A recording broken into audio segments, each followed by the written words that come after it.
Արդյոք Հիսուսը ձմռանն է ծնվել։ Իհարկե ոչ։ Դեկտեմբերին կամ հունվարին Սուրբ Ծնունդ նշելը եկեղեցական պատմական պայմանավորվածություն է, եւ այն բնավ չի նվազեցնում Սուրբ Ծնունդի նշանակությունը, բայց կարևոր է հասկանալ, որ Աստվածաշունչը մեզ չի կապում ամսաթվի հետ, այլ ճշմարիտ իրադարձության հետ։ Եվ դեկտեմբերի 25-ը, հունվարի 6-ը եւ 7-ը սիմվոլիկ օրեր են, որոնք մենք տոնում ենք, եւ որոնք մեզ հիշեցնում են պատմական անհերքելի փաստի մասին, որ Աստված մարդացավ, եկավ երկիր, ծնվեց, որ մեռներ եւ մեզ հավիտենական կյանք տար։ Հետաքրքիր է, որ Քրիստոսից հետո մինչ 11-րդ դարը, երբ օգտագործվում էր Ջուլիան օրացույցը, հունվարի 6-ը հանդիսանում էր միասնական տոն, որի մեջ ընդգրկված էին 3 առանցքային իրադարձություններ. Հիսուսի ծնունդը, Հիսուսի մկրտությունը Հորդանանում, մոգերի կամ իմաստունների այցելությունը։ Այս ամբողջը կոչվում էր Աստվածհայտնության օր։ Սակայն երբ Ջուլիան օրացույցը փոխվեց Գրիգորյան օրացույցի եւ կար 13 օրվա տարբերություն,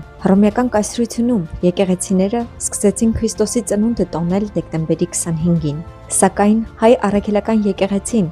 պահպանեց հին ավանդույթը եւ մինչեւ օրս Սուրբ Ծնունդը նշում է հունվարի 6-ին։ Երբ խորանում ենք Սուրբ Ծննդյան պատմության մեջ, ոչ թե ավանդույթի, այլ աստվածաշնչյան եւ պատմական տրամաբանության լույսի տակ, տեսնում ենք մի կարևոր բան։ Հիսուսի ծննդյան իրական ժամանակը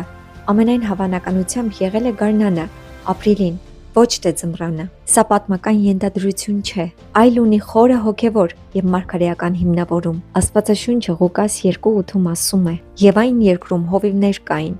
որոնք գիշերով դաշտում էին եւ հսկում էին իրենց հոտը։ Եվ ահա Տիրոջ հրեշտակը կանգնեց նրանց մոտ, եւ Տիրոջ փառքը փայլեց նրանց շուրջը, եւ նրանք մեծ վախով լցվեցին։ Եվ հրեշտակը ասաց նրանց. մի վախեցեք, որովհետեւ ահա ձեզ մեծ ուրախություն եմ ապետում, որ կլինի ամբողջ ժողովրդի համար, որովհետեւ այսօր ձեզ համար Դավթի քաղաքում ծնվեց Փրկիչը, որ է Քրիստոս Տերը։ Եվ եկեք մտածենք, ինչու էին գառները եւ հովիվները գիշերով դրսում։ Իսրայելի այդ շրջանում ձմռանը հովիվները դաշտում չեն գիշերում, քանի որ գիշերները ցուրտ են լինում, եւ ձմռանը անձրևային շրջան է, եւ գառներին պահում են փակ տարածքում, ոչ թե դաշտում։ Եթե հովիվները գիշերը դաշտում էին, դա նշանակում է եղանակը բավականին տաք էր եւ հարմար հոտի համար։ Գարունը, հատկապես մարտ-ապրիլ ամիսները, Իսրայելում համարվում է գառների ծննդաբերության շրջանը, եւ այդ շրջանում հովիվները գիշեր ու ցերեկ հսկում էին հոտը, օգնում էին ծննդաբերությանը, պաշտպանում էին նորածին գառներին։ Ինչպես տեսնում ենք, սա միայն բնության փաստ չէ, այլ խորը մարգարեական խորհուրդ։ Սա Աստծո ձեռագրին բնորոշ ճշգրտություն է։ Ոչ միայն ինչպես, այլ նաև երբ։ Եվ հենց այդ գիշեր, երբ գառներ էին ծնվում դաշտերում, Գոմում ծնվեց Աստծո գառը։ Արդյոք սա պատահականություն էր։ Իհարկե ոչ։ Սա ամբողջովին մարգարեական համընկնում էր։ Աստծո գառը պիտի ծնվեր այն ժամանակ, երբ ծնվում են գառները։ Շատերը Մեսիային սպասում էին որպես հզոր թագավորի, պալատներով, բանակներով, երկրային փառքով, բայց Աստծո ծրագիրը բոլորովին այլ էր։ Հիսուսը եկավ ոչ թե որպես թագավոր, այլ որպես գառնուկ, զոհվելու մեր մեղքերի համար։ Եվ դա էր պատճառը, որ նա չծնվեց պալատներում, այլ ծնվեց Գոմում, ուր գառն է ծնվում։ Հովաննում 1:29-ում ասվում է. ահա Աստծո գառը, որ վերցնում է աշխարհի մեղքը։ Իսկ ինչու հենց գառ։ Մինչ Հիսուս Քրիստոսի գալուստը Աստված Իսրայել ժողովրդին տվել էր մի հատուկ կարգ, զոհաբերության համակարգ, որի միջոցով մարդիկ կարող էին ժամանակավոր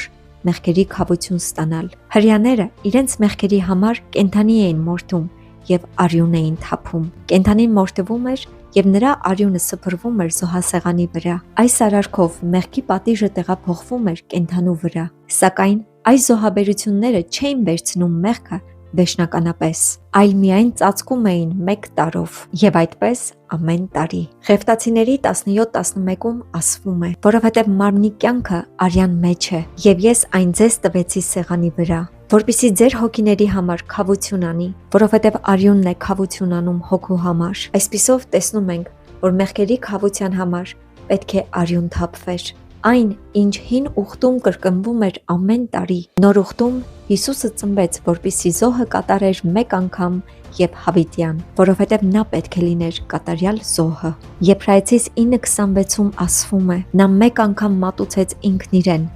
մեղքերը վերցնելու համար։ Եսայա 53:7-ում ասվում է. նա ինչպես գառ մորթվելու տարվեց։ Այո, ինչպես տեսնում ենք, ամեն բան պլանավորված էր Աստծո կողմից։ Հենց Հիսուսի ծնունդը արդեն խոսում էր իր մահվան մասին։ Հիսուսը ծնվեց միայն մի նպատակով, որ խաչվեր եւ իր արյունը թափեր մեզ համար, որպիսի մեր մեղքերը իր արյունով սրբեր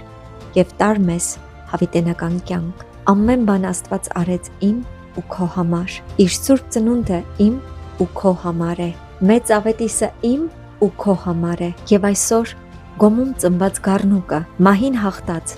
հարուցյալ Հիսուսը, տերերի Տերն ու արքաների արքան, կանգնած է քո սրտի դռան առաջ։ Հայտնություն 3:20-ում ասվում է. ահա դռան առաջ կանգնած եմ ու թակում եմ, եթե մեկը լսի իմ ձայնը եւ դուռը բացի, կմտնեմ նրա մոտ եւ նրա հետ ընթրիք կանեմ եւ նա ինձ հետ։ Սիրելիներ, եկեք այս նոր տարում պարզապես բացենք մեր սրտի դռները եւ ներս հրավիրենք Հիսուսին, եւ նա կազատի մեզ մեղքից եւ կփրկի մեզ, եւ միայն այդ ժամանակ նրա սուրբ ծնունդը իսկապես կիմաստավորվի մեր կյանքում։